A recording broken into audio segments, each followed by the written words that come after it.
भगवान राम ने धरती पर क्यों जन्म लिया? भगवान विष्णु ने किसको दिया था वरदान, जिसको पूरा करने के लिए उन्हें राम रूप में पृथ्वी पर आना पड़ा?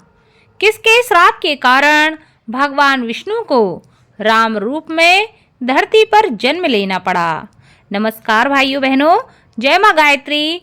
आप सभी का मेरे YouTube चैनल शुभकर माही अष्टो में स्वागत है। आज के इस वीडियो में सुनते हैं भगवान राम की यह कथा। इससे पहले आप सभी से विनम्र निवेदन है, अगर आप मेरे चैनल पर पहली बार आए हैं तो प्लीज़ हमारे चैनल को सब्सक्राइब, वीडियो को लाइक और वीडियो को ज़्यादा से ज़्यादा शेयर अवश्य करें, ताकि आपके साथ साथ आपके अपने भी इस कथा का लाभ ले सकें। साथ में बेल आइकन को अवश्य प्रेस करें, ताकि आने वाले वीडियो की नोटिफिकेशन आप सभी को मिल सके। भगवान राम के धरती पर जन्म के उत्सव को राम नवमी के रूप में मनाया जाता है। भगवान विष्णु ही भगवान राम के रूप में भगवान विष्णु के 7वें अवतार हैं, जिसके बारे में कई लोग जानते हैं और कई लोग नहीं भी जानते हैं। भगवान राम ने पृथ्वी पर जन्म क्यों लिया था, जानते हैं इसके बारे में। रामनवमी का पावन पर्व पूरे भारतवर्ष में बड़े ही हर्षोल्लास के साथ मनाया जाता है। शास्त्रों के अनुसार इस दिन भगवान राम का जन्म हुआ था और इसी कारण इस पर्व को मर्यादा पुरुषोत्तम भगवान श्री राम के जन्मोत्सव के रूप में मनाया जाता है। भगवान श्री हरि विष्णु के 7वें अवतार थे। पद्म पुराण के अनुसार श्री हरि भगवान विष्णु के धरती पर श्री राम का अवतार लेने के कई कारण और कई कहानियां शास्त्रों में बताई गई हैं। इस सृष्टि में त्रिदेव यानी कि 3 देवों का वास है। ब्रह्मा, जिन्होंने सृष्टि का निर्माण किया है, श्री हरि विष्णु जो जगत के पालनहार हैं, और भगवान शिव जो जगत के संहारक हैं। इन्हीं 3 देवों के बुनियाद पर ये सृष्टि कायम है। पौराणिक कथा के अनुसार एक बार सनकादिक मुनि भगवान विष्णु का दर्शन करने के लिए बैकुंठ आए। उस समय जय और विजय नाम के 2 द्वारपाल पहरा दे रहे थे। तब सनकादिक मुनि द्वार से होकर जाने लगे तो जय विजय ने हंसी उड़ाते हुए उन्हें रोक लिया। क्रोधित होकर सनकादिक मुनि ने उन्हें 3 जन्मों तक राक्षस कुल में जन्म लेने का श्राप दे दिया। क्षमा मांगने पर सनकादिक मुनि ने कहा कि 3 जन्मों के बाद तुम्हारा अंत भगवान विष्णु ही करेंगे। इस प्रकार 3 जन्मों के बाद तुम्हें मोक्ष की प्राप्ति होगी। इस प्रकार पहले जन्म में जय विजय ने हिरण्यकश्यपु और हिरण्याक्ष के रूप में जन्म लिया और भगवान विष्णु ने नाराह अवतार लेकर उनका अंत किया। दूसरे जन्म में इन्होंने रावण और कुंभकर्ण के जैसे महान शक्तिशाली राक्षस के रूप में जन्म लिया। तब भगवान विष्णु ने राम का अवतार लेकर इनका वध किया और तीसरे जन्म में दोनों ने शिशुपाल और दंत वक्र के रूप में जन्म लिया और भगवान श्री कृष्ण ने इनका वध किया। इनके उद्धार के लिए ही भगवान विष्णु को राम अवतार में पृथ्वी पर जन्म लेके आना पड़ा। वहीं दूसरी कथा के अनुसार मनु और शतरूपा को भगवान विष्णु ने वरदान दिया था, जिसके कारण उन्हें धरती पर राम रूप में अवतार लेना पड़ा। पौराणिक कथाओं के अनुसार मनु और उनकी पत्नी शतरूपा से ही मनुष्य जाति की उत्पत्ति हुई है। इन दोनों पति और पत्नी के आचरण बहुत ही अच्छे थे। वृद्ध होने पर मनु अपने पुत्र को राजपाट देकर वन में चले गए। वहीं जाकर मनु और शतरूपा ने कई हजार सालों तक भगवान विष्णु को प्रसन्न करने के लिए तप किया। माना जाता है कि कई हजार सालों तक मनु और शतरूपा ने सिर्फ जल ग्रहण किया था। मनु और शतरूपा के तप से भगवान विष्णु प्रसन्न होकर उनके समक्ष प्रकट हुए और उनसे वरदान मांगने के लिए कहा।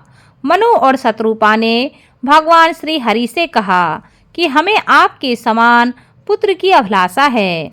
उनकी इच्छा सुनकर श्री हरि नारायण कहने लगे, मेरे समान इस संसार में कोई दूसरा नहीं है, लेकिन तुम्हारी अभिलाषा पूरी करने के लिए मैं स्वयं पुत्र रूप में तुम्हारे घर जन्म लूंगा।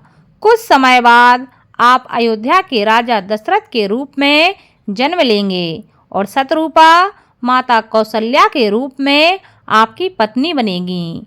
उसी समय मैं आपका पुत्र बनकर आपकी इच्छा को पूरा करूंगा। इस प्रकार मनु और शत्रुपा को दिए वरदान के कारण भगवान विष्णु ने धरती पर मर्यादा पुरुषोत्तम भगवान श्री राम का अवतार लेकर जन्म लिया। यह था भगवान राम का पृथ्वी पर जन्म लेने का दूसरा कारण। इसी के साथ पौराणिक कथाओं के अनुसार भगवान विष्णु ने श्री राम के रूप में अवतार लिया था। इसके पीछे रामायण की एक रोचक कथा है। कामदेव की माया से मुक्त रहने पर नारद मुनि को इस बात का अहंकार हो गया कि उन्होंने कामदेव पर विजय प्राप्त कर ली है।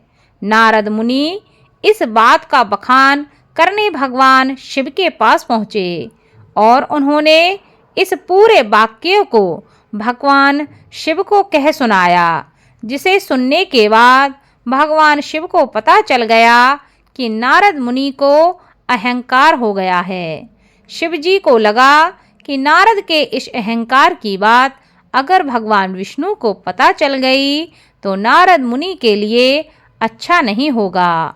इसलिए भगवान शिव ने नारद जी से कहा, जो बात तुमने मुझे बताई है उसे तुम भगवान विष्णु को मत बताना। लेकिन नारद जी कहाँ मानने वाले और वह तुरंत क्षीर सागर में भगवान विष्णु के पास पहुंच गए और उन्होंने कामदेव पर विजय प्राप्ति करने की पूरी कथा भगवान विष्णु को सुना डाली। भगवान विष्णु को लगा कि आज तो नारद मुनि को अहंकार हो गया है। अपने भक्त के अहंकार को भगवान विष्णु सहन नहीं कर पाते थे। इसलिए विष्णु जी ने नारद मुनि के अहंकार को दूर करने और इससे मुक्त करने के लिए एक उपाय सोचा। जब नारद जी बैकुंठ से लौट रहे थे तो रास्ते में उन्हें एक सुंदर महल और समृद्ध नगर दिखाई दिया, जिसे भगवान विष्णु ने अपनी माया से रचाया था। नारद मुनि अपनी धुन में होने के कारण कुछ समझ ही नहीं पाए और वह राजमहल में पहुंच गए। राजमहल में राजा की सुंदर पुत्री को देखकर वह मोहित हो उठे। जब नारद मुनि ने लड़की के हाथों को देखा तो वह दंग रह गए। उसकी रेखाओं के अनुसार उसका पति विश्व विजेता और तीनों लोकों का स्वामी होगा। नारद जी यह देखने के बाद वैराग्य को भूल गए तथा विवाह की कामना लेकर भगवान विष्णु के पास पहुंच गए और उन्होंने भगवान विष्णु से खुद को रूपवान और सुंदर बनाने की विनती की, जिस पर विष्णु जी ने कहा कि हे ऋषि, हम वही करेंगे जो तुम्हारे लिए अच्छा होगा। नारद जी ने भगवान विष्णु की बात को नहीं समझा और वह बैकुंठ से लौटने के बाद सीधे विवाह के स्वयंवर में पहुंच गए, जहां पर लड़की ने नारद मुनि के तरफ देखा भी नहीं और उसने किसी और के गले में वरमाला डाल दी, जिससे नारद मुनि बहुत ही निराश हो गए। देवर्षि मुनि नारद को लगा कि भगवान विष्णु ने मुझे रूपवान बनाया है, फिर भी राजकुमारी ने मुझे देखा तक नहीं।